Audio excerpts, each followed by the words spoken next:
You're watching Hodgepodge. I'm Mark Lavonier of Heretofore, and here's my drums.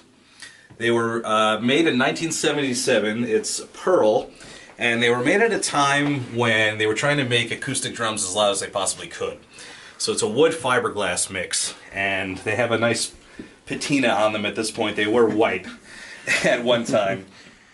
So here I have 13, 14, 16, and then an 18-inch bass drum.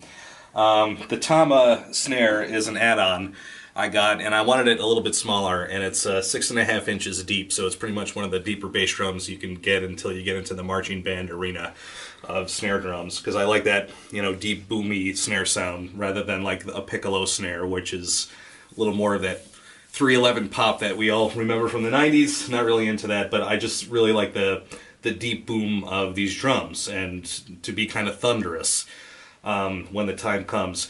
A lot of drummers don't like playing on this kit because not necessarily it's set up in an unorthodox way. It looks pretty standard, but it's the way the drums are tuned, so you kind of do have to hit them to get the best sound out of it, I've noticed for sure. So my pedals over here, they're Tama as well. I've trusted them since I was a teenager, and it's an Iron Cobra kick pedal right here. One of the best pedals I've ever used, and I've used for years, and I've not had to do a thing with it. No oiling, no adjusting, super responsive, and the same thing here with my hi-hat stand, Iron Cobra. The hi-hat stem bar, usually they're cut down here.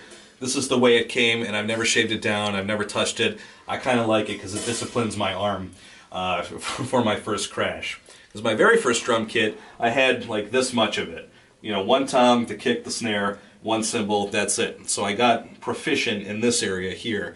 So to me, the rest is kind of add-ons, that sort of thing.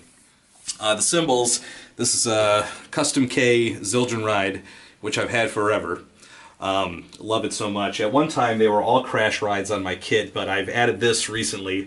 The Sabian Thin Crash. Then I have a Peisty. This is a crash ride.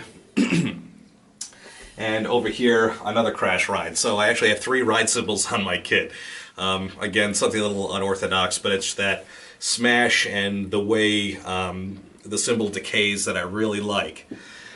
In terms of any other accessories, aftermarket would be the fire bell. In the center here, this was completely found in our practice space.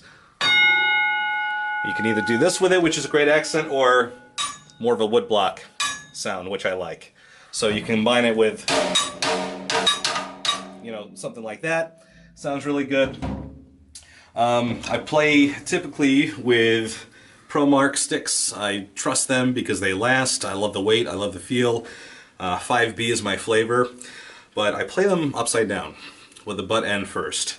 So again, the kit that drummers hate, they come and sit down and then they go like this and their fingers are all cut up and they start to play and then they start to cut up the place where my hands go. But I play with them upside down pretty much for the bell work, and that's it. This works absolutely fine, but this works even better for me. And over time, as I've been playing like this for years now, I'm used to the feel. I like the way the stick tapers as such, so it gives me the fluidity I want, and then the power when it's time for the power. Again, on the drums, because they need to be played that way, that's how I like to play, you know, like to throw it all on the table. And of course with the bells too, it's a bigger impact. So this kit was sold to me by a drummer who buys drums wholesale just to sell to other drummers. So I got a nice deal on it, and I've been playing with it for about 15 years now.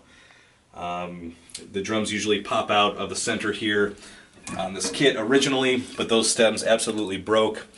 There was a time when, after I would get done with a gig, I would throw myself through the drums as well. So a lot of stuff got broke on it. So now I just have separate stands. But yeah, this is my baby, and she's done me good.